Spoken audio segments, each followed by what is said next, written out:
इसी कारण मकर संक्रांति पर खिचड़ी का दान सबसे बड़ा पुण्य माना गया। लेकिन जब शास्त्र स्वयं एकादशी के दिन चावल दान को वर्जित कर रहे हैं, तो धर्म हमें यह भी सिखाता है कि विकल्प भी धर्म का ही भाग होता है। इसीलिए शास्त्र कहते हैं कि यदि किसी कारणवश मुख्य दान न किया जा सके तो उसी भाव से किया गया वैकल्पिक दान भी उतना ही फल देता है। और यही कारण है कि इस वर्ष मकर संक्रांति पर काले तिल और गुड़ का दान खिचड़ी दान के समान ही नहीं बल्कि कई गुना अधिक फलदायक बताया गया है। क्योंकि तिल को शास्त्रों में पापनाशक कहा गया है। कहा जाता है कि तिल में भगवान विष्णु का वास होता है और गुड़ में माता लक्ष्मी की कृपा मानी जाती है। जब तिल और गुड़ एक साथ दान किए जाते हैं तो वह दान केवल शरीर को नहीं आत्मा को भी शुद्ध करता है। इसीलिए आप चाहे तो काले तिल और गुड़ को अलग अलग भी दान कर सकते हैं, और यदि संभव हो तो तिल और गुड़ से बने हुए लड्डू का दान करना तो और भी श्रेष्ठ माना गया है। अब यहाँ एक बात बहुत जरूरी है। कुछ लोग सोचते हैं कि अगर हमने 14 जनवरी को खिचड़ी का दान नहीं किया तो 15 जनवरी को कर ले ताकि मन को संतोष मिल जाए।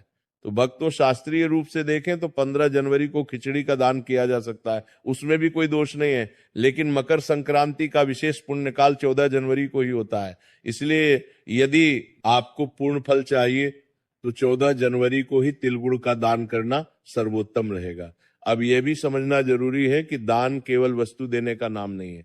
दान का अर्थ है अपने भीतर के अहंकार, संग्रह और लोभ का त्याग। अगर कोई व्यक्ति सच्चे मन से तिलगुड़ का छोटा सा दान भी करता है तो वह उस व्यक्ति से श्रेष्ठ माना गया है जो दिखावे के लिए बड़ा दान करता है। तो भक्तों, अब तक हमने ये समझ लिया कि इस वर्ष मकर संक्रांति और शटिला एकादशी एक साथ पड़ने से खिचड़ी का दान संभव नहीं है, लेकिन तिल और गुड़ के दान से भी आपको कई गुना अधिक पुण्य फलों की प्राप्ति होगी। अब भक्तों, हमारे शास्त्र कहते हैं कि दान का मूल्य वस्तु से नहीं भाव से तय होता है। अगर कोई व्यक्ति बहुत साधारण वस्तु भी पूरे श्रद्धा भाव से दान करता है तो उसका फल उस व्यक्ति से कहीं अधिक होता है जो महंगी वस्तुओं का दान केवल दिखावे के लिए करता है।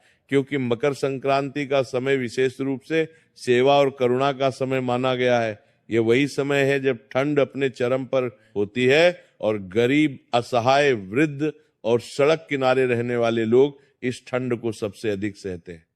ऐसे में अगर किसी को गर्म कपड़े या कंबल का दान किया जाए तो वह दान केवल शरीर को गर्मी नहीं देता बल्कि दान करने वाले के हृदय को भी करुणा से भर देता है। इसीलिए शास्त्रों में बताया गया है कि शीत ऋतु में किया